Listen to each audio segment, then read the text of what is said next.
To stay or to leave? That's the question. That's the question for the United States of America, especially for its foreign policy in Syria. Why?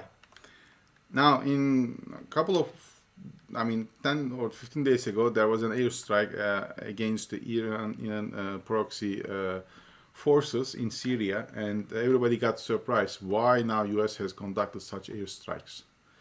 Now, the US existence in Syria is based on the ISIS threat. And for the last year, or at least 1 year, we haven't seen a very strong ISIS threat in the region.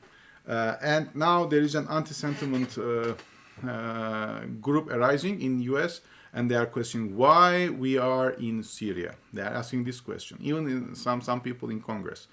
And yes, the main reason why US is in Syria is in order to control the Iran and to put pressure in order to make them return to the nuclear table agreement, so that they can, keep, or they can sign an agreement and they can fully concentrate on China. Yes, that's true. But while this is the case, also countries like Russia and Syria see this as an opportunity.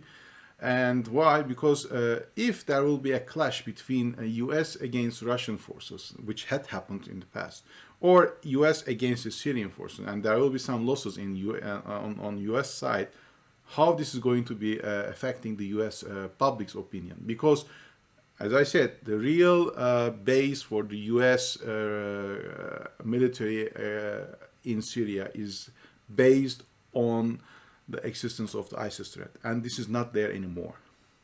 So, why US has conducted such airstrikes? Yes, again, as I said, this is also to put pressure on Iran in order to make them return to the nuclear agreement table.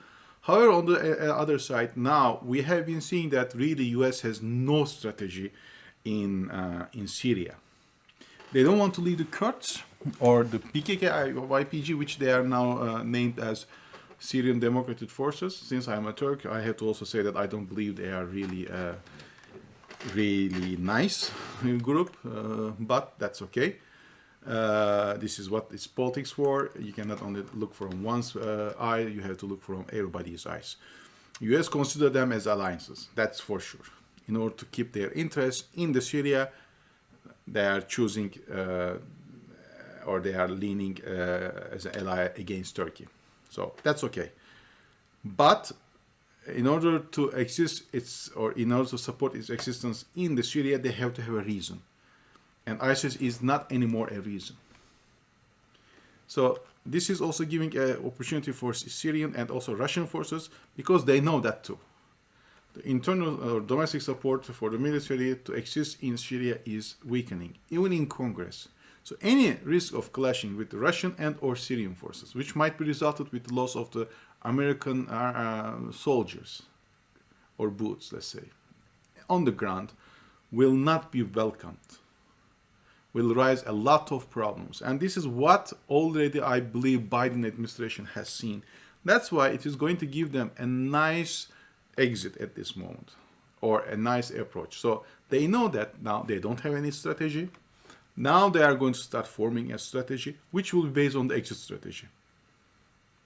And how to also remain their interests intact in the region, including in Syria. And I believe within 6 months to 1 year at most, I will say, we are going to see this strategy going to be declared. They don't want to leave the SDF or the Syrian Democratic Forces alone against Turkey or Iran, even to Syria. And they want to continue putting pressure on Iran in order to put them or make them closer to an agreement, a nuclear agreement. So how this is going to be played out, we don't know yet. But we are seeing that the lack of real enemy is causing US to revise its strategy in Syria. And US mission seems to stagnate in Syria at this moment. But any clash between Russians or Syrians with US soldiers is going to create a lot of anti-intervention sentiment in US. And that's the reason why Biden has to come up with an exit or with a strategy, a new plan, including the exit strategy. If you like this video, there's a like button underneath the screen, and please subscribe yourself to our channel. Wherever you are, please stay safe and have a nice day. Bye.